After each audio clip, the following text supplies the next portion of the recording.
Vous n'avez plus accès à Pornhub et vous êtes embêté. Je pensais jamais faire un lancement dans 40 nuances de Next en parlant de Pornhub. On reçoit les plus grands entrepreneurs de France, ceux qui révolutionnent la tech. Et mon invité est celui qui va réconcilier Pornhub et le gouvernement. En tout cas, on l'espère. En tout cas, il a la techno, qui ne sert d'ailleurs pas qu'à ça. Mais on va en parler avec lui. Clément Walter, bonjour. Bonjour Thomas. Tu es le fondateur, cofondateur de Kakarot. Je vais te proposer de te rapprocher au plus près du micro. Voilà. Ce sera plus facile ensuite en post-prod. On lance officiellement ton 40 nuances de Next et on explique juste après le jingle comment, pourquoi. C'est parti. Feuille blanche.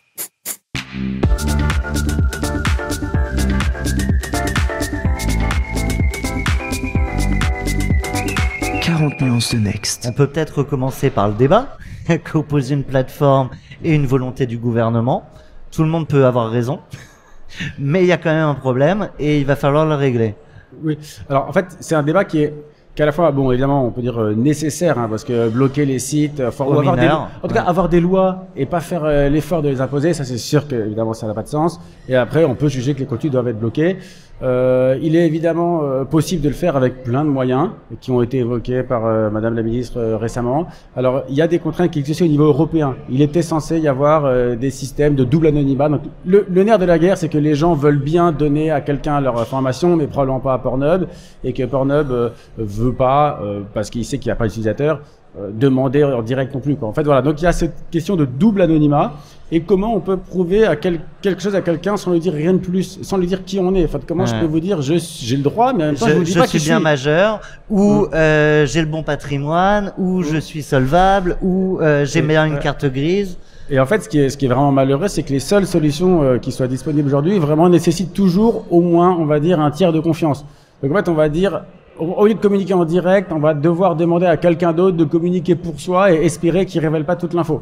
C'est un peu comme ça que ça marche. Alors après, ça peut marcher de manière un peu plus sécurisée avec des signatures cryptographiques. Néanmoins, on a toujours besoin de mettre un man in the middle, quoi. On ne peut pas être en relation bilatérale tout en maintenant sa confidentialité, ce qui est assez choquant. Et c'est là que arrive, comme par magie, j'allais dire évidemment, voilà, roulement de tambour, merci, des solutions, parce qu'à tout problème, on a toujours des solutions. Quand on est ingénieur, c'est normal.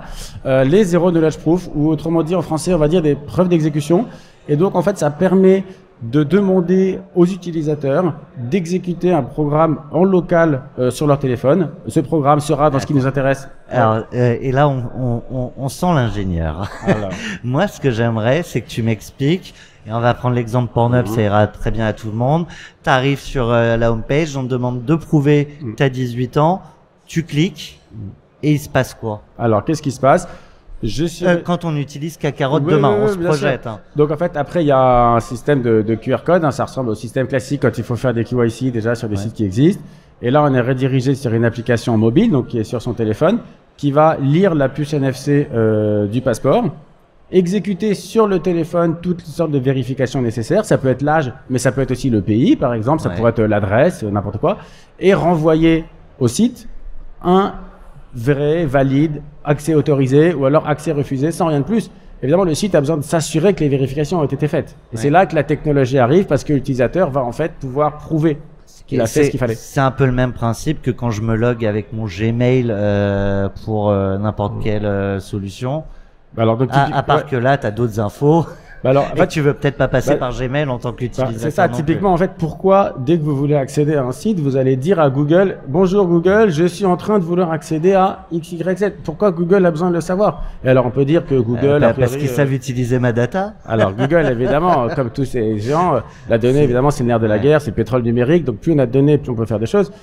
Et de ce point de vue-là, personne n'a intérêt, quand il est assez gros, à commencer à dire aux gens, faites tout seul. Et c'est vrai que de ce point de vue-là, nous, Kakarot, et tous les gens d'ailleurs qui font de la zero knowledge proof, on n'est pas seul, en France, il y a d'autres personnes un petit peu dans le monde, sont vraiment des entreprises paradoxalement qui sont très empowering, je sais pas vraiment comment on dit en français, mais qui disent aux gens, vous pouvez garder le contrôle sur vos données, vous avez le pouvoir de... Mais ils ont beau le dire, est-ce qu'ils sont entendus?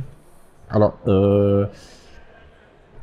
je dois dire, pour être honnête, on aime bien ça dans le 40 nuances de Next. La technologie est en train d'arriver à maturité. Voilà, je vais pas dire que c'est la faute de tout le monde, ça fait 15 ans qu'on dit que nanana. Non, très concrètement, faire de la preuve dont je parle, par exemple pour lire un passeport et le faire sur mobile et l'envoyer à un site, ça fait 6 mois que ça fonctionne, 9 mois, c'est vraiment tout neuf. On est en train de vivre la révolution très, là. Très récent. Ouais. Mais ça veut dire, alors question pratico-pratique d'usage.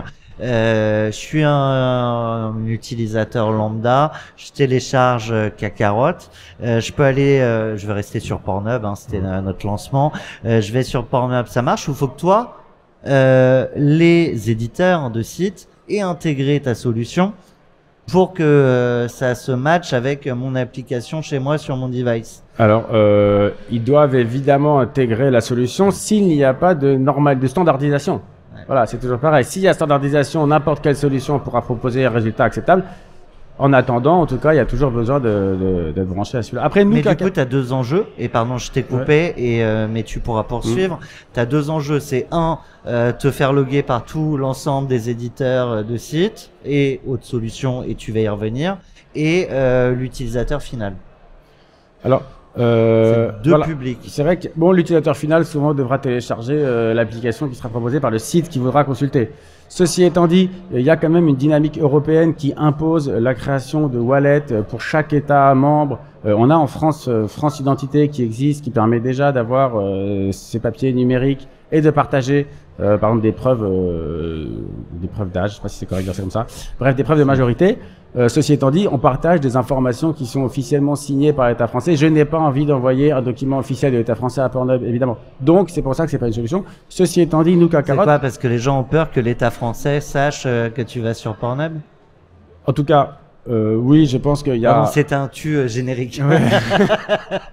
Parce qu'après, ça va être snacké. Les gens vont reprendre. Je pense... Tu vas être un mème. En tout cas, je pense que...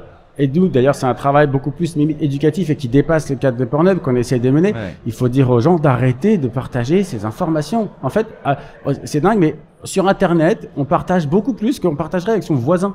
Si votre voisin vous demande votre passeport, est-ce que vous lui donnez? Honnêtement, je suis pas sûr. Non. Pourquoi d'un coup on le donnerait à quiconque parce que c'est numérique? On fait pas gaffe du tout. Et ça, c'est vraiment un peu plus large que le débat sur 18 ans. Ouais, et nous, c'est un combat quand même. C'est qu'on dit aux gens, arrêtez de partager la donnée. Et après, ils disent, ouais, mais comment on communique? Et là, grâce au Zero Knowledge Proof, vous pouvez partager le strict nécessaire en maintenant la confidentialité. Alors, de fait, il n'y a pas que Pornhub. Je veux bien que tu me parles des autres usages. Bien sûr. Donc là, nous, par exemple, en discussion assez avancée, c'est sur des preuves de patrimoine. Donc, il y a des banques qui ont des clients qui sont fortunés, tant mieux pour eux. Et beaucoup sont nos clients. Ah, beaucoup sont vos clients. Bon, bah, peut-être qu'on verra leur parler après. Mais donc, ils ont des clients fortunés qui ont envie de bénéficier de certains services sans pour autant révéler effectivement la liste exhaustive de quels sont leurs comptes, leurs numéros de compte, les biens qui vont avec. Et en particulier, du coup, s'ils sont des adresses crypto, on a vu avec l'actualité que posséder des cryptos, c'est devenu finalement quand même un peu se mettre une cible sur le dos, voilà, il faut le dire. Ouais. Et donc, du coup, les gens n'ont plus du tout envie de partager ça. Et moi, je pense qu'ils ont évidemment parfaitement raison. T'as peur que ça fuite à un endroit. Ils ont parfaitement raison. Et donc là, nous, ce qu'on propose, c'est en fait ça ressemble à une application web, on va sur Internet, et c'est là qu'il y a un peu d'éducation, parce que même si effectivement il n'y a pas de données qui fuitent, il faut que la personne ait confiance, parce que qui ouvre son navigateur pour vérifier le trafic? Personne. Voilà, donc finalement, si vous êtes dessus, que moi je vous dis c'est Zero Knowledge Proof, en vérité, peut-être que j'envoie quand même de la donnée. Donc il faut probablement quand même qu'il y ait une espèce de label derrière qui vienne, ou une espèce de norme ISO quelque chose, qui puisse garantir à l'utilisateur qu'effectivement il est en train d'utiliser un système Zero Knowledge Proof, et que quand il va dire je partage uniquement ça, il y aura vraiment uniquement ça qui sera partagé. Est-ce qu'on peut, alors là je vois le temps qui défile, mais j'ai 100 000 questions parce que les cas d'usage sont ultra variés. Vous en êtes où? Et en fait, je te propose qu'on commence par la claque pour parler de par quoi vous êtes passé, et on envoie ça tout de suite. Bon, je connais pas un entrepreneur qui prend pas de claque. Ah, bah là. Je connais pas non plus un entrepreneur qui à un moment, enfin si quelques-uns, mais qui sont pas amenés à pivoter. Vous avez un vrai sujet à un moment où c'était pas le bon go-to-market. Je veux bien que tu me partages ce moment-là. Alors ouais, en fait, moi, du coup, je suis arrivé dans ces technologies cryptographiques par la blockchain. Il se trouve que la blockchain, en tant que réseau décentralisé dans lequel personne ne se fait confiance, a émergé avec certaines technologies qui existent et a découvert en fait dans les Zero Knowledge Proof la possibilité de scaler vraiment massivement et donc a financé, on va dire, beaucoup de la recherche dans ce domaine. Et c'est pour ça que ça fait à peu près depuis les années 2020 que ça explose et c'est assez récent. Et donc moi j'étais en blockchain, je me suis intéressé au réseau peer-to-peer et dans ce contexte-là j'ai découvert le Zero Knowledge Proof. Et là je me suis dit ah mais c'est magique, faire de la vérification, partager que le nécessaire, c'est génial. Et il se trouve qu'à cette époque-là, dans l'écosystème Ethereum en particulier, la grande tendance c'était de lancer des layers 2. Je vais pas forcément rentrer dans le détail d'Ethereum, mais en tout cas c'était des surcouches d'Ethereum, ça veut dire on va dire d'autres réseaux publics qui allaient faire de l'agrégation de transactions pour les gens et si possible le faire avec des Zero Knowledge Proof pour que tout le monde quand même s'assure que toutes les transactions passent correctement et que personne ne mente nulle part dans la chaîne quoi. Et donc nous c'est vrai qu'on a levé Kakarot dans le but de faire ça et en fait on a tenté un premier coup de market et on a fait un testnet même. Et on a investi énormément d'argent aussi dans les audits parce que quand on lance des protocoles publics sur blockchain, si on veut que les gens s'en servent, ça veut dire s'en servent, ça veut dire déposer de l'argent, très concrètement. Et si on veut qu'ils déposent 500 millions, 1 milliard, 2, 3 milliards parce qu'on est jugé à l'aune de la valeur stockée dans sa blockchain, il faut quand même qu'on sécurise un petit peu et qu'on monte pas de blanche, quoi. Montrer pas de blanche, ça veut dire payer des audits à 500 000, 700 000, 1 million de dollars sur sa code base, quoi. Donc on a fait ça.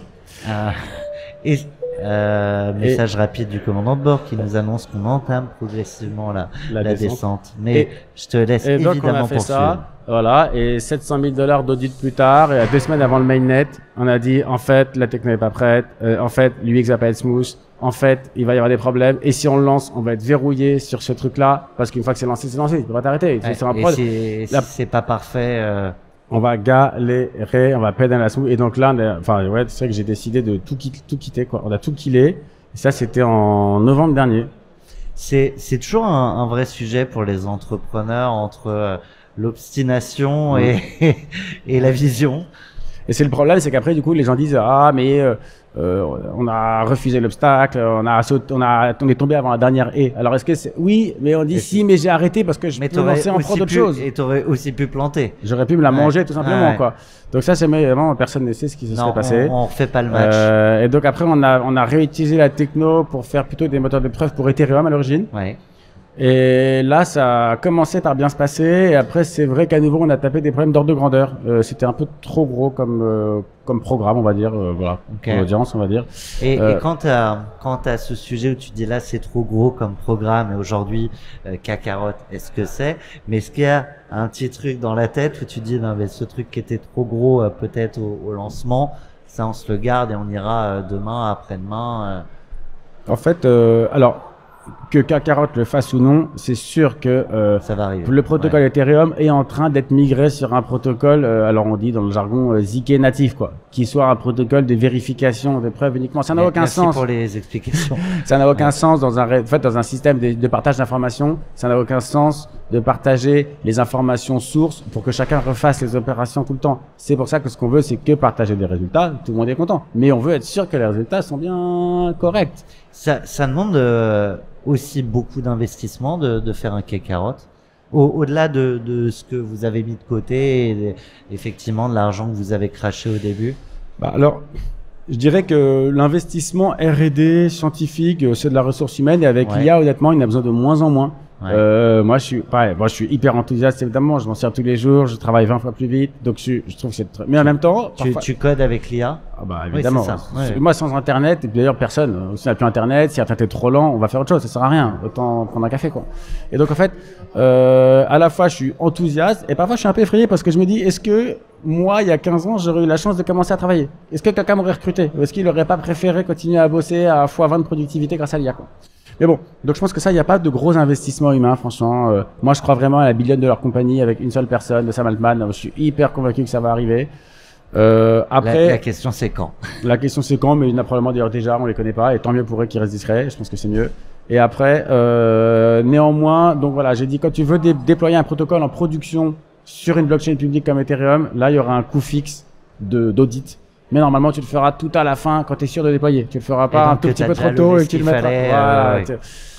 Je te propose officiellement de décrocher ce téléphone, un appel en PCV si tu veux bien, venu de l'autre côté de la galaxie. Je faisais ça quand j'étais petit, les PCV. Tu vas voir que ça n'arrive pas dans le téléphone, hein, c'est vraiment diffusé dans le casque. Plein d'incertitudes, l'avenir est fait. Trouver l'équilibre, tu devras. Aujourd'hui te préparer, il te faut. Quel nouveau défi affronter tu devras? Les prochains défis pour Kakarot. Alors, bon, les prochains défis pour Kakarot, évidemment, c'est de réussir à déployer une stack qui soit vraiment mature et universelle pour faire de la preuve d'exécution sur téléphone. Voilà, nous, maintenant, c'est là-dessus qu'on se concentre. Les passeports, ça fonctionne, mais c'est des sous-cas particuliers. Il y a une question de passer à l'échelle, de généraliser à d'autres domaines. Ça, c'est un premier sujet, c'est sûr que c'est important. Après, quelque part, c'est notre problème, mais quelqu'un d'autre, peut-être, y arrivera. Moi, je pense que le problème, et on vient d'en parler avec la Gen AI qui est généralisée et qu'on utilise tous abondamment, c'est le problème de la vérification des sources d'informations. On consomme des contenus numériques en continu, on n'a pas la moindre idée de savoir comment ils sont créés, quand ils sont créés, par qui ils sont créés. Et moi, pourquoi je suis abonné, mais même, ça peut être vicieux ou non, mais je suis abonné à ChatGPT, par exemple. Je clique sur prendre O3. Je ne sais pas si O3 me répond. Qui me dit que c'est O3 qui me répond? Qui me dit que c'est pas 4 quelque chose? Qui me dit que temporairement, il n'y a pas quelqu'un qui intervient dans le serveur pour faire une autre réponse? En fait, on n'en a aucune idée. Et donc, dans la mesure où les IA sont amenés à prendre de plus en plus de décisions pour nous, ce qui est normal parce qu'elles peuvent le faire correctement. Il faut là aussi valider que les protocoles et besoin. chaque étape est respectée. En fait, c'est même pas forcément de la, je dirais, de l'éthique d'IA. Est-ce que les modèles sont biaisés ou pas biaisés? Mais c'est même être sûr de savoir si, quand on a signé un contrat pour prendre du O3, c'est bien du O3 qui nous arrive. Voilà, moi, en vision vraiment plus long terme. Alors, quand tu l'utilises, des fois, tu peux avoir des doutes. Mais alors, moi, quand d'un coup il est bête, on dit parce qu'il est bête et tout, je suis sûr qu'ils font 10% du temps, ils mettent le modèle nul et comme ça, ils gagnent des marges sans me le dire. Tu sais pas si ça se trouve, ils le font. Ce serait pas aberrant, franchement. Tu peux pas noter sur une réponse si jamais c'était pas le bon modèle qui a répondu. Donc après, là, c'est pas très important. Mais après, moi, moi, je suis sûr que l'IA, vraiment, les agents vont généraliser et prendre des décisions en permanence pour nous. Et pour que ça devienne, en revanche, on a besoin d'être sûr que c'est bien le modèle qu'on avait choisi, qui doit se comporter à notre place, qui est en train d'agir et pas un autre, quoi. Et donc, pour ça, il faut une preuve à divulgation nulle de connaissance. Merci, parce que le t-shirt est Ah un oui. peu... Alors d'ailleurs, je pourrais peut-être faire un cadeau, mais c'est pas des t-shirts que nous faisons, nous. C'est des t-shirts que j'ai empruntés à nos co-bureaux qui s'appellent, voilà, ils sont en France aussi, à Paris. Sympa, voilà. Et ils ont fait ces super t-shirts et je pensais que ce serait bien pour la communication. Eh ben, c'était super. J'ai tout compris. Bravo. Alors que c'est sacrément complexe ce qu'il y a derrière. Donc bravo et merci. Eh ben, merci beaucoup. Tu as été notre tout dernier invité de cette longue série Avivatech. Et vu l'actualité Pornhub, je pense qu'en fait, on va avancer la diffusion. Bah oui, tant qu'à faire. Mais ce qui est vrai, c'est qu'il y a vraiment plein de solutions pour ce truc de site. Et en fait, à la fin, c'est quand même... Et je veux pas défendre ma solution parce que... Ouais, en fait, d'ailleurs, t'as été très fair et très humble en disant qu'il y en avait plein. Même pour Pornhub, pour des trucs d'âge, de majorité, des systèmes avec... Parce que si on rentre dans les détails, il y a plein de systèmes, en fait, avec des signatures. S'il suffit qu'il y ait une signature qui atteste, bon, si on fait confiance à la personne qui signe, ça pourrait largement suffire. On n'a pas besoin d'avoir... En fait, la différence, c'est que aujourd'hui, faire des contenus signés et vérifiables, ça, c'est largement possible et c'est pas nous. Nous, ce qu'on fait, ça va au-delà, c'est du traitement sur des contenus signés qui lui-même maintient la signature, on va dire. J'avais dit que t'étais simple et puis là non, mais ça y est. Ça veut dire qu'un passeport, c'est une donnée signée par l'État français, numériquement. Donc elle a signé, Thomas, j'ai pas son nom de famille, c'est pas grave, bref, tout a été exactement signé. Il y a tout qui est signé. Mais si tu veux l'interpréter pour en faire une extraction, par exemple, est-ce que la date de naissance est supérieure et antérieure à 18 ans? Est-ce que la ville est en France? Ça, c'est une extraction, c'est un traitement d'information. Tu peux pas le faire sans perdre quelque part cette signature initiale. C'est ça que permet effectivement les zero knowledge proof. Ben voilà, c'était si jamais vous aviez pas compris là, normalement on est bon. C'est un plaisir de t'avoir, Clément. Un grand merci et merci à vous de nous suivre. Si vous êtes encore là, c'est qu'a priori les trajectoires d'entrepreneurs et les trajectoires d'entrepreneurs de la tech vous intéressent. N'hésitez pas à vous abonner à Feuille Blanche Média, vous aurez tous nos médias sur YouTube ou alors pour chacun, c'est en podcast sur toutes les plateformes. Merci à toutes et à tous. Feuille Blanche.